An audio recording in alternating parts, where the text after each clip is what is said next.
And good evening, everybody, and welcome back to the Fighting's Final here on the It's a Rap Sports Network with your boy Matty B on the call, the better late than never version or edition of the Fighting's Final here on the network. And yes, Phillies today with an opportunity to pull off a very rare feat. I don't know when the last time they swept the Yankees in the Bronx, but that kind of fell off to the wayside today. Phillies losers 4-3 in a game with, once again, all the positivity of the small ball working with the short ball and all the big ball and the small ball and married together and pitching and blah, blah, blah, kind of goes by the wayside in what has been a all too familiar trend with this team. They get you all excited and then they just yanked it rug right out from under you. And today was one of those boring, offensively listless games. Would have been totally listless if it hadn't been for the contributions of Otto Kemp. Congratulations, Mr. Kemp.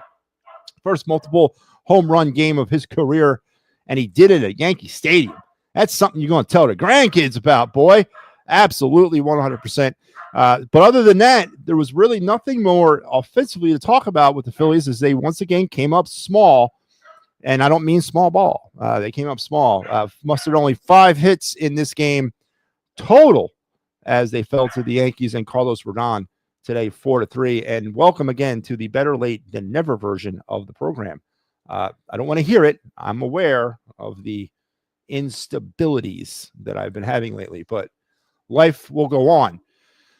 This was dropped in here about 2 hours ago, so better late than never again. Rob Thompson again loses sight of how to manage a ball club. 2 perfect games, and what does he do? He switches up the shortstop, second baseman, and puts Kyle in left field. It's been sort of the trend, right? I mean, this is probably one of the more what did I hear today? And by the way, shout out to Mike Laro for jumping on earlier this morning to kind of pick up the slack on the PM and the AM program after Pat Bernard is struggling with internet problems. But Pat will get those fixed, and he'll be back better than ever soon. But thank you for Mike Laro. But I think they were talking about it this morning on his program about, giving Rob, or I heard it somewhere. I don't know if it was this morning or different show, different day. I'm not aware, but I did hear somebody talking about whether or not Rob Thompson deserves a pass essentially for the Phillies struggles in 2025. And probably one of the more idiotic questions I've ever heard asked. But no, of course he doesn't deserve a pass because he's the architect of all this. He is the floor manager, so to speak, of this baseball team. And it's his philosophies.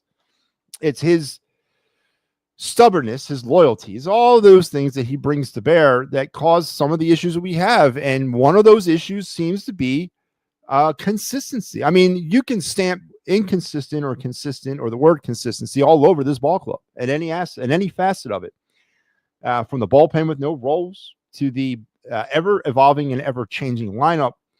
I said this multiple times, and I probably should have kept doing this throughout the season, but I didn't. But I think for the first 50-some games, I was tracking on how many times the Phillies actually went with the same lineup in consecutive games.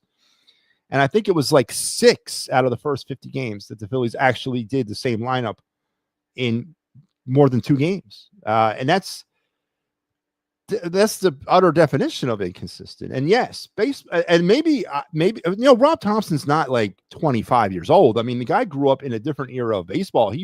He grew up in that old school. He played in the old school. I mean, his managers were from the old friggin' school. What the hell happened to him? I mean, where did he go? Where did he go awry? Because he violates consistently the number one rule about baseball players by not letting them be consistent. There's no rhyme or reason. There's no comfortability about this baseball team. It's like players starting to feel comfortable, and Rob's like, no, can't have that. We got to mix things up. And you're right.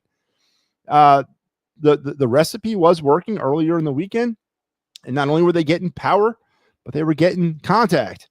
And you mess up with that. Now there's scheduling issues to be considered. They are on their way to Chicago tomorrow, or for a game series starting tomorrow.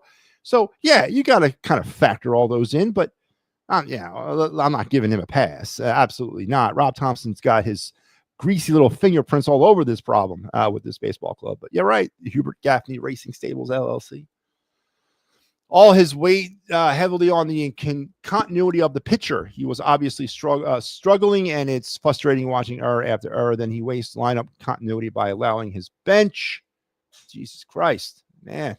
To start, effectiveness. Weston Wilson is not an MLB player.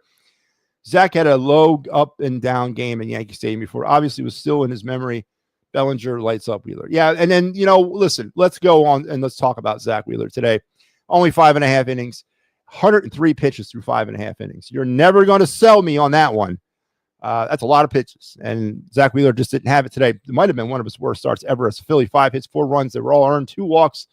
He did manage 8 strikeouts, but I can't get past 103 pitches in 5.5 innings.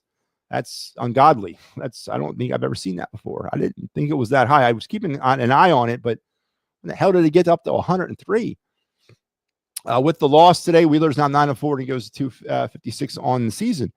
Yeah, he struggled, and the Yankees did not. The Yankees offensively, with the bad news of Aaron Judge going to the IL and the insertion of their newest Yankee, Ryan McMahon, from the Colorado Rockies, were able to get all over Wheeler.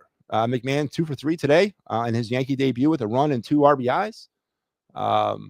So yeah, it was not a good game for Zach Wheeler, but still, there's only 4 runs. Or it was only, how many runs did he give up? He was charged with all 4 of them. So he gave up 4 runs. That should still be enough to keep even Zach Wheeler at his maybe worst as a Philly.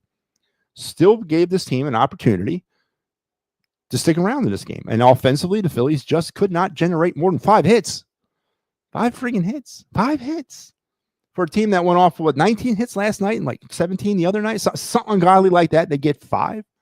Thank God for Otto Kemp in his multi-homer game. Have I said that recently? Thank you, Otto Kemp. And congratulations on your first multiple home run game in your career. Again, at Yankee Stadium. Yeah. You're right. But again, you're never going to hear me say, or you're never going to hear me give a pass to the pitching or to the offense. It's the pitching still did enough. Zach Wheeler, as an all-time worst, maybe, performance as a Philly, still gave them enough. Absolutely. 4 runs. They couldn't do it offensively. It always begins and it ends with offense with me. Talk all we want about the pitching issues and the bullpen problems, but it's all for naught, man, if we cannot figure out how to unlock this offense. And today was one of those nights, man. It was one of those days that you start feeling good about this team, and there comes that rug. No. It's just a all too familiar, frustrating loss. Yeah, they all are tough losses. Are you coming on later if you got a good topic Hall of Fame? If you are, I got a good topic. Yes. So right now I am planning on coming back at 10 o'clock tonight for the final word. Trying to make up for some lost time because I won't be on the air tomorrow night. No. I'm going to be filling in for Pat Bernard on the Fighting's Final. So we're not going to do a final word tomorrow night. And that's going to be late, by the way, that Fighting's Final. It's probably not going to come on. Oh, no, actually might be around the same. It might be good. But there will be no final word tomorrow night. So yes, I will get on tonight. I promise. Well, sort of promise. Matty B. Corning coming to you live from Mike's in Hershey. Is it appropriate to say he's on the Hershey Highway? Is that appropriate? I don't know. Well, Mike, have a good week, Mike. Mike Lara will be also filling in for Pat on Friday. So Pat's going to step out for a minute. He's going to get some internet situated, and then he'll return. We don't have a timeline on that. Maybe it's this week. I don't know. But for now, we're going to cover in on all of Pat's stuff here on the program. I'll be covering his post-game obligations this week. Mike will be stepping in the wraparound.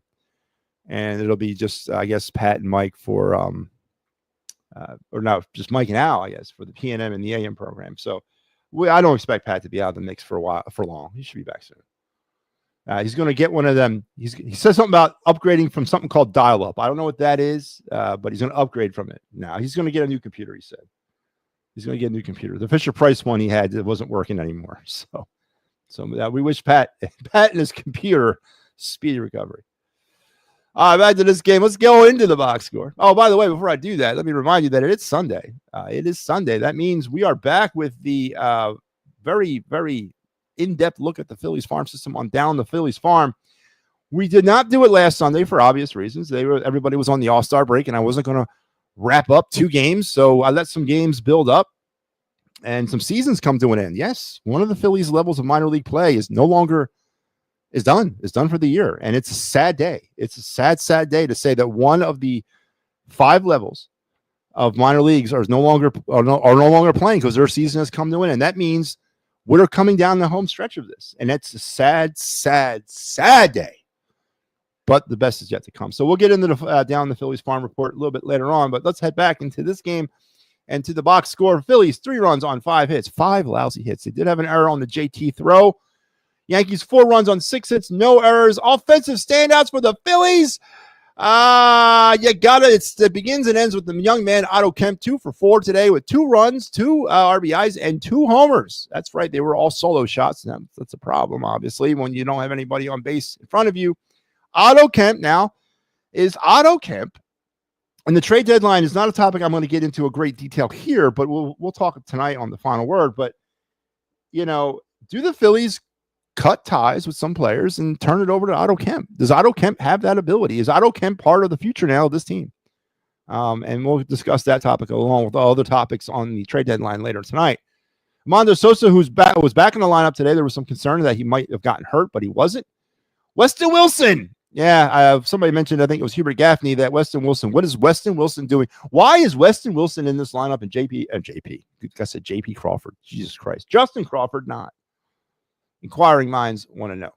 For the Yankees offensively, Ryan McMahon making his Yankee debut today, as I mentioned, 2 for 3 with a run, 2 hits, and 2 RBIs, as he was the offensive standout for the New York Yankees. Yankees did not hit any home runs. The Phillies did have 3 home runs. Castellanos chipped in with 1. I guess you can give him an honorable mention. Matter of fact, he got the scoring going in this game. But that would literally would be 3/4 of the Phillies' runs in the second inning, which is not going to do it against the Yankees, especially when they follow up your 2-run second inning with a 4-run second inning of their own. Phillies were 0 for 3 today with runners in scoring position. Not a bad number, but you got to look at the 0 for. You got to look at the 3. The fact they only got 3 runners all game in scoring position. They only left 3 runners on base. So apparently, all the runners they left on base today were in scoring position. That's sad state. They did not hit. They did not ground in any double plays. For the Yankees, they left 7 on base, and they were 2 for 5 with runners in scoring position. We already went over Zach Wheeler's not good day, maybe all-time worst day as a Philly. 103 pitches through 5.5 innings is never going to get it done. But still, I maintain, even in a Zach Wheeler far from perfect outing, the Phillies still had a chance. Only gave up 4 runs. The bullpen, Banks and Strom came in and locked it pretty much down for them. No runs given up by the bullpen today. Rodon, Losagia, Weaver, Hill, and Williams all pitching for the Yankees. Rodon gets the win. He's 11-7 now on the year. And Williams with the save. Scoring summary, I mentioned Castellanos gets the Phillies going in the first inning with a solo shot. Then Kemp with his first of 2 to make it 2-0. But Ryan McMahon will get the Yankees going in the bottom of the second with double in Stanton. And Chisholm tied it up. Then Wells with sac fly in Dominguez and make it 3-2. Graham was single in McMahon to make it 4-2. And then Kemp would give the Phillies another run with the homer in the 5th inning to make it 4-3. And that's all you have. And another amazing stat, and a stat that should keep you up tonight. Once again, all the runs the Phillies generated today were thanks to the long ball. You're not going to win at this level doing that. You've got to find a way to score runs other ways than hitting home runs. But we've talked about this, and we've come to certain, concessions about this team. They are a power hitting baseball club. That's what they are. That's what they do. And that's okay. But the problem is that's just not good enough to win consistently at the MLB level. And today it was on display as all the runs the Phillies produced were via the home run ball. Let that sink in, Philadelphia. All right, now on some other pressing issues. Let's go around the bases, folks. No, you know what? Let's not go around the bases. Let's go around the bottom line.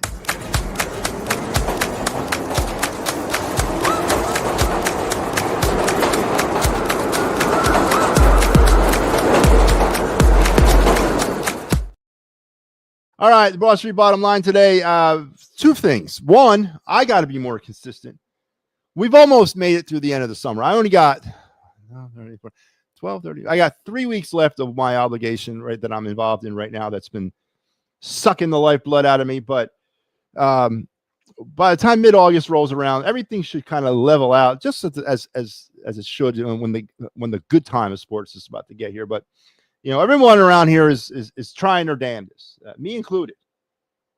God damn it, man. But I got to be more consistent. I am like the Phillies, man. I'm hitting home runs, but I'm not driving runners in on second base with a single. And I'm sorry about that. So I got to be more consistent. When I say I'm going to be somewhere, I got to be there. But you know what? Being the CEO, founder, inventor, creator of this network, I can do whatever the hell I want to do, and I don't have to answer anybody. But no, I got to be more consistent. So I apologize for my tardiness yet again.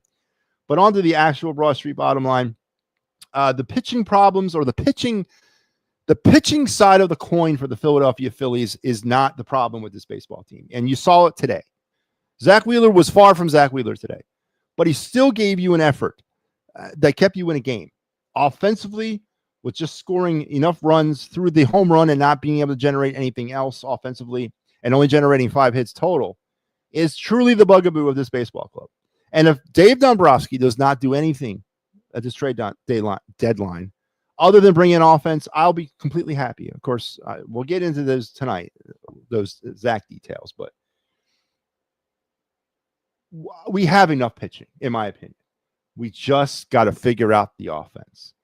And, people can, and I think it's a sign of homerism when you don't see the offensive situation with this team, and when you don't really see that that it is the fatal flaw of this ball club. It's lack of consistency with the offense.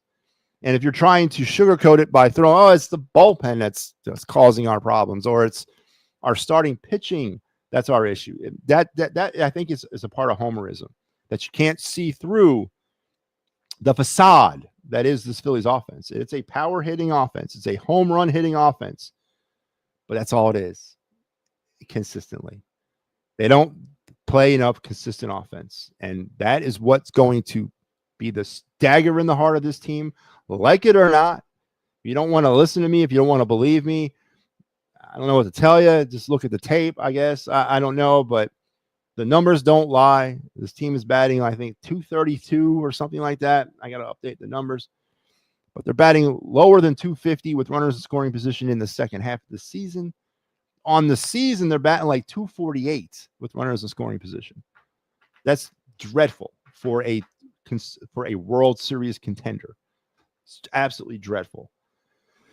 When it's all said and done with, and again, I'm going to get more into the details of this stuff tonight, but when it's all said and done with, if the offense is not drastically changed, and I don't mean a friggin' Cedric Mullins or a Luis Robert or a Buxton. I don't mean that. I mean an absolute overhaul of this offense and the offensive philosophy of this ball club. We can slap Band-Aids on this thing all day long, and nothing's going to stick. They got to change the makeup of this team, the DNA of this team offensively, in order for them to win a World Series. Simply put, then, as that. So there you go. That's my Broad Street bottom line. And that was brought to you today by the Attacking Third, your only source of MLS and Philadelphia Union soccer, right here on the It's a Wrap Sports Network every Thursday night at 9. And that's followed up with the wraparound with Pat Bernard at 10:30, which will, again, be with Mike Laro for now. Until Pat figures out his internet, but we'll get Pat back in there as soon as he possibly can. So, all right, let's move on now to the round the bases. Let's take a look at some of the scores around Major League Baseball.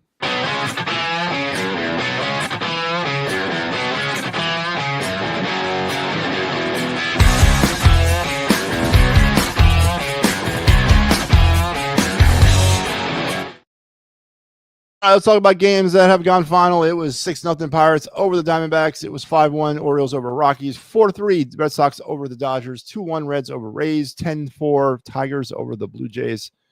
5-4 Cubs over White Sox. 4-1 Royals over the Guardians. It was the Brewers 3-2 over the Marlins. 7-1 A's over the Astros. 7-2 Nationals over Twins. It was 9-2 the Padres over the Cardinals, and 8-1 Rangers over the Braves. Also 4-1 Angels over the Mariners out on the West Coast. Games that are still kind of lumping along. It is nothing. The ESPN game tonight, the only game that's lumping on, is Mets and Giants. And obviously, Phillies fans have a little bit of interest in that. And there's your scores around Major League Baseball on this Sunday afternoon. And that brings me to the biggest part of my day, absolute biggest part of my day. And we get back to what truly grinds my gears, or not so much grinds my gears, but excites me. And that is our Down on the Phillies Farm report. Let's head on down to the Phillies minor league system for this report. Summing up basically the post All-Star break up to this point of all of our minor league teams. Let's head on down to the Florida Complex League with the FCL Phillies. And that is the team, folks. That is right. The FCL Phillies are done, complete, finito, kaput. Their season has come to an end. And they were a dreadful 16-41 in that season. They wrapped up their final week of play 0-7. So the rookie leagues is history, and we won't see them again until next May, which is, again, as I said, it's sad because I don't want to see it end. I was happy. I remember sitting here with my first Down the Phillies Farm report that involved the FCL Phillies this year. Now, because I was like, it's truly here, man. We have all levels of the minor leagues playing. Baseball is now in, but now we're starting to close it down. And the FCL Phillies are the first. All the rookie league teams are in their playoffs right now down there in the Florida Complex League, and as well as the Arizona Complex League. But the FCL Phillies are complete for the season, 16-41 on the year, 0-7 for the week. Your final fielder of the week was Manolfi Jimenez. 2 games, 3 hits, 4 runs, 1 homer, and 2 RBIs. Your pitcher of the week was Brad Pacheco. 1 game, no wins, 4 innings pitched, 1 earned run, 7 strikeouts, 1 walk, and a 2.25 ERA for the week. As we say, adios to the FCL Phillies until next season. Again, they did not qualify for the playoffs, obviously, with a 16-41 record. All right, let's move on across the way to the Clearwater Thrashers, who are still currently playing their season. For a second straight week, he was your fielder of the week going into the All-Star break, and he's your fielder of the week coming out of the All-Star break. Is former Phillies first-round draft pick of 2024, Dante Nori. 4 games, 4 hits, 3 runs, a homer, and 3 RBIs for Dante on the week, earning the back-to-back nods of fielder of the week. Joining him as your pitcher of the week is Kevin Warneck. 1 game, no wins, 3 innings pitched, 2 hits, no earned runs, 6 strikeouts, no walks, and a 0.00 ERA. For the week, the Thrashers were 5-4 so far, 13-15 in the second half of their seasons. 36-30 was their first half record. As they're battling, they're trying to find their way into the playoffs for low A ball. Heading up to Jersey, to the Jersey Shore Blue Claws, your fielder of the week, Devin Saltaman. It's good to talk about Devin again. He was a highly touted player in the system there for a minute, kind of fell off, but finds his way onto our first time, I think, we've ever this season. I know that we talked about Devin. 4 games, 3 hits, 3 runs, 2 homers, and 2 RBIs for the young shortstop. Your pitcher of the week was Alex McFarland. A game, no wins, 4 innings pitched, 4 hits, 2 runs, 8 strikeouts, no walks, and a 4.50 ERA. The Thrashers were 5-2 for the week and now find themselves at a 12-12 so far in the second half of their season down there in the South Atlantic League. And now up to Double-A in Reading, your Reading Fightins. Dylan Campbell, 4 games, 3 hits, 3 runs, 2 homers, and 3 RBIs was your fielder of the week. Your pitcher of the week was Esteban Jimenez. A game, no wins, 6 innings pitched, 7 hits, 3 earned runs, 8 strikeouts, no walks, and a 4.50 ERA. The Fightins were 11-16 on the week. They were 5-6 for the week and 11-16 on the season. Moving on up now to the final stop in our Down on the Phillies Farm report, and that is your AAA Lehigh Valley Iron Pigs. And your fielder of the week, Keaton Anthony, the former first-round pick of he was a 4th-round pick last year. 5 games, 6 hits, 4 runs, 1 homer, 3 RBIs for Keaton as he's made his transition from Double-A to AAA pretty seamlessly. And I fear if we're going to trade some players at the deadline, and again, we're getting into this more in detail tonight, it's the Keaton Anthony's, the Gene Cabreras, the Gabriel Cones Jr.'s. It's those players that I think are in the more jeopardy than the Crawfords, Painters, and Abels. I think the Phillies are going to, and John Middleton more specifically, is going to really hold on to those high level type guys, but it's those second level guys. It's the Keaton Anthonys. It's the Gene Cabreras. It's, as I said, maybe in a certain point, the Eduardo Taites. It's those guys that are probably going to be on the move if they are over the next course of the next few days. And I don't like that either, as Keaton Anthony has rocketed his way up through the minor league system in less than one season. And he's finding himself not only in AAA, but flourishing as he is your fielder of the week. Your pitcher of the week, Gabe Moser, a game, no wins, 3 innings, 5 hits, 5 earned runs, 6 strikeouts, 3 walks, and a 15. That's right. Listen, I don't make this up, man. He was the best pitcher of the week for Lehigh Valley, sporting a 15 ERA. But you know what? Again, I don't make it up, man. I'm not just doing this willy-nilly. I'm going off what the numbers tell me and what the stats say. He is your pitcher of the week. The Pigs had a big week, or post All-Star week, coming out of the break, 7-3. They are now 14-11 in the second half of their season, as they are battling still to qualify for the playoff spot. They had that awesome first half, 46-28, but they found themselves a half a game out of their divisional lead to wrap up the first half, as the Jacksonville Jumbo Shrimp edged them out by a half a game. So they're fighting for a potential playoff berth down there in Lehigh Valley. And that wraps up our Down on the Phillies Farm report here, brought to you by the great folks of the It's a Wrap Sports Network. And as I said, a bittersweet report today, because we got to say goodbye to the FCL Phillies for 2025. And it brings a tear to my eye. It really does. It does, because, you know, it ain't like they're coming back before 2026. And I don't like it. I don't like it at all. Painter looked good this past week. Painter does look good this past week, and I'm also glad, Joe, as what's today, 27th? So 28, 29, 30, 4 more days left in the month of July. And barring an absolute miracle, Andrew Painter will not find his way to Philadelphia in July, which I don't think was ever an actual possibility. It was a rumor. It was hype. It was expectation. But I didn't think he was ever coming here. I honestly didn't. And I'm glad he's not. I'm glad he's going to probably be toiling in Lehigh Valley for the rest of the season. Let's start fresh with Painter in 2026. Let's start fresh with his first MLB season next year. Let's give him an opportunity to do a complete training camp with the team. And maybe he doesn't make it out of camp next year. Maybe he finds his way back in Lehigh Valley. I don't know. But there is no sense in rushing his progress this year. So, but Andrew Painter, and looking good versus living up to the hype that we've created for this kid are two different things. And boy, do we love to hype players up, man. Love them. So, Andrew Painter is down there in Lehigh Valley, and I hope for a while. So, all right. So the last thing let's take a look over here at your schedule for the week. The Phillies are on their way to the south side, right? Is that where the Cubs are the north side? Is that correct? Cubs are the north siders, and the White Sox are the south siders. We're going to, it's not Comiskey. What do they call their stadium? I'll call it Comiskey. I'll even call it New Comiskey. Yeah. But they'll battle the White Sox tomorrow, a 3-game set in Chicago. Chris Sanchez will go against Davis Martin tomorrow at 7:40, 6:40 Central Time for all of those out in the Chicagoland area, as we'll continue our American League portion of our schedule, as we have like 15 straight games against American League opponents. But yeah, that's what we're going to do here. And then one last, we'll take a look at our updated standings with, of course, the Mets game not in this because they're still playing. Divisional leaders around MLB and the American League East. Toronto still holding that 5.5 game lead over the New York Yankees in the East.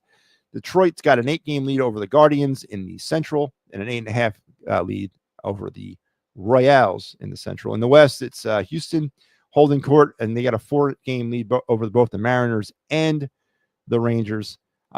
Wild card in the American League, a little bit more close. Your wild card teams as of right now are New York, Boston, and Seattle, but the Rangers are tied for the last spot as well. Tampa's only 3 games back. The Guardians only 3.5 games back. Kansas City only 4 games back. And the Angels, surprisingly, 5 games. Twins 5.5. And then everybody else, Baltimore, Oakland, or Athletics, and Chicago pretty much out of it. But, it kind of also sends to the bottom of the ocean anybody's hopes about the Quan Cassé trade. Why would Cleveland make that move when they're 3.5 games out wild card? I don't think they are. In the National League, the Phillies are currently let's go to the National League standings first before I give you the wild card. So in the National League in the East, it's the Phillies actually 1 game behind the Mets, as the Mets could pull that up to a game and a half with a win, or could fall back down to a half a game. It is in the Central, it's the Cubs and the Brewers tied, and the Reds about 6.5 out. In the West, it's L.A. Holding Court. San Diego's 4 out. San Francisco 6.5. Wild card in the National League currently as of today. The Phillies are the number 2 seed in the wild card. It's Milwaukee, Philadelphia, and San Diego. Cincinnati's only 1 game behind San Diego. Giants are only 2.5. The Cardinals are only 3.5, but yet the Cardinals are selling for some odd reason. It's weird. And then everybody is pretty much back from there. And there you go. There's your latest look at the standings on this night in late July in Major League Baseball. Joe says, I believe if Crawford don't get dealt, he gets called up. Yeah, and he wasn't in the lineup last night. Now, that could have something to do with the injury to Castellanos. I don't know. But there is some things floating around. But Castellanos was in the lineup today. So let the rumors fly. Let the paranoia fly, too, at this point. Because over the next 4 days, people are going to be, conjuring up some weird theories and weird hypotenuses about the future of Justin Crawford. But that's part of why we do this, to kind of stay tuned and enjoy it. But we'll see.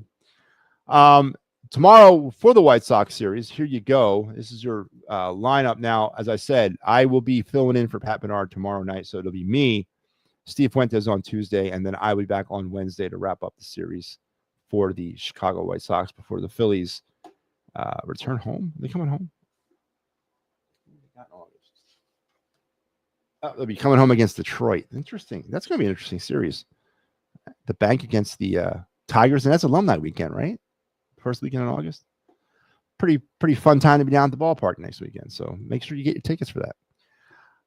We will be back tonight for the final word, barring anything unseen. So the final word will be back tonight at 10 o'clock, and then, but I will not be back tomorrow night. So because I got post game. So make sure you're back here on the network at 10 o'clock tonight, checking the final word out. Until then, you guys have a great rest of your day, rest of your night, a great day tomorrow, Monday. Hope you have a great work week. And as I said, we'll talk tonight at 10 o'clock on the final word. I'll see you.